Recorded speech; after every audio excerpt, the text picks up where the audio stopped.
শুভ সকাল বন্ধুরা, কেমন আছেন আপনারা সবাই? ঘরে বাইরে আরও একটা নতুন ব্লগে আপনাদের সকলকে স্বাগত জানাই। আজকে সকাল সকাল চলে এসেছি ছাদে থেকে ব্লগটাকে আজকে শুরু করলাম। তো আজকে একটু সকাল সকাল উঠে পড়েছি ভোর। তো চাটা খেয়ে বললাম ছাদে থেকে ঘুরে আসি, কারণ গাছগুলো অনেকদিন দেখতে আসা হয়নি। কারণ খাবার টাবার দেওয়া হয়েছে গাছগুলোতে, গাছের রঙগুলো পাল্টে গেছে। কিছুদিন আগে তো পুরো হলদে হয়ে গেছিলো গাছগুলো। তো সেই জন্যই ভাবলাম সকালে একটু ছাদে ঘুরেও আসি আর এখান থেকে ব্লগটাকে শুরু করি। বেঁচে থাকার জন্য মানুষের যেমন জল খাবার সবেরই প্রয়োজন, গাছেরও ঠিক তাই। নিচে যখন গাছগুলো ছিল হাওয়া বাতাস ঠিকমতো পাচ্ছিল না, শুধুমাত্র জল পাচ্ছিল টাইম টু টাইম। তো গাছের পাতাগুলো হলুদ হয়ে গেছিলো, সেই কারণেই ছাদে দিয়ে গেছিলাম। ভাবছিলাম বর্ষার জলে যদি গাছগুলো ভালো হয়, কিন্তু তাহলেও দেখেছিলাম যে গাছগুলো মরে যাচ্ছিলো। যাই হোক, এই কয়েকদিন আগেই খাবার দেওয়ার পর গাছের পাতাগুলো আজকে দেখছি বেশ সবুজ হয়ে গেছে, দেখতেও ভালো লাগছে। যদিও এখনও ফুল হয়নি। এই জবা গাছটাও দেখতে বেশ ভালো লাগছে। আর বেলি গাছটা তো পুরো মরেই গেছিলো, নতুন এই যে পাতা গজাচ্ছে। এদিকে পুদিনা গাছটাও বেশ বড় হয়ে গেছে। কথায় আছে না, কাজ নেই তো খইবাজ, আমাদের অবস্থা হয়েছে ঠিক তাই। আজকে শনিবার, কাজের তাড়া নেই। সকাল সকাল ছাদে থেকে ঘুরে এসে এখন বসে গেছি নারকেল নিয়ে দুজনে মিলে। যদিও আমি বলছিলাম আমি আমার কাজগুলো করি, তুমি নারকেলটা ছাড়িয়ে নাও, কিন্তু ও বলছে যে না, 10 মিলে করি কাজ, হারি জিতে নাহি লাজ, তুমিও বসে থাকো। তো শুধু তো আর বসে থাকা যায় না।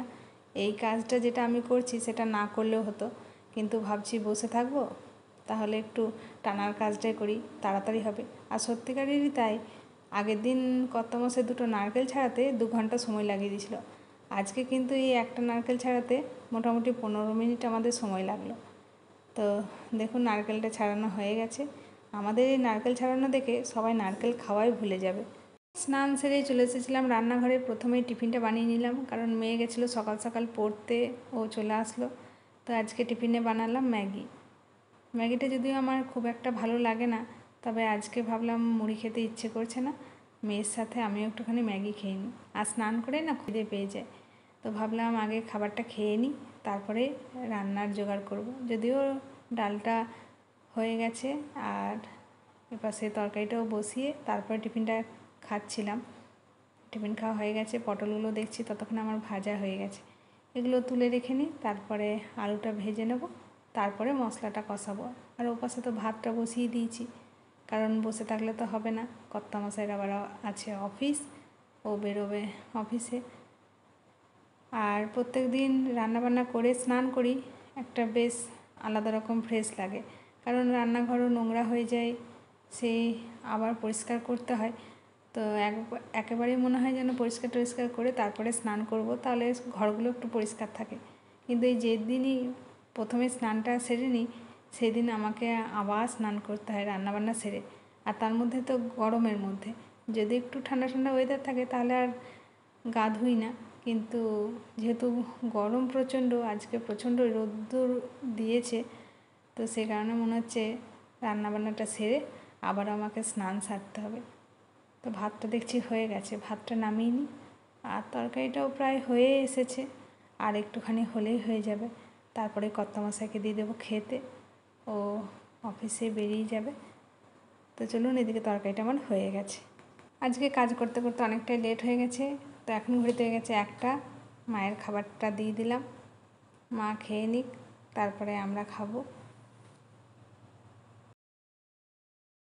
দুপুরের পর আর আপনাদের সাথে আমার কথা হয়নি, কারণ শনিবারে দুপুরে মেয়ের যে ক্লাসটা থাকে আজকে সেটা অনলাইন হয়েছে, আর যার কারণে কিছুই ক্লিপ তুলতে পারিনি। আর তাছাড়াও সকালে যে পরিমাণে তাড়াহুড়ো থাকে, বিকেলে তো আর সেই তাড়াহুড়ো বা সেই কাজ থাকে না। শুধুমাত্র ঘুম থেকে উঠে মায়ের জন্য চা বানিয়ে দেওয়া আর মায়ের খাবার বানিয়ে দেওয়া। খাবারের মধ্যে তো রুটি বানিয়ে দিয়েছিলাম, আর মায়ের একটু শরীরটা খারাপ, আর অত মা তরকারি খেতেও চান না। তো সকালবেলা একটুখানি গোটা মুগ সেদ্ধ করে রেখেছিলাম, সেই সেদ্ধ মুগ আর রুটি দিয়েছি। আর আমাদের সেই মুগটাই আজকে, যেহেতু শনিবার, নিরামিষ ছক দিয়ে নেবো একটুখানি আদা টমেটো দিয়ে। তো ভাবলাম প্রথমে এই রুটিগুলো বানিয়ে নিই, তারপরে তরকাটা ছক দেবো। এখন ঘড়িতে হয়ে গেছে 8:30। মেয়ে তো আবারও একটা টিউশন গেছে, ও যতক্ষণে আসবে ততক্ষণ এদিকে আমার রান্নাটাও হয়ে যাবে। গরম গরম তাহলে খেয়ে নিতে পারবো।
তরকাটা আমার রেডি হয়ে গেল, এদিকে মেয়েও চলে এসেছে টিউশন থেকে।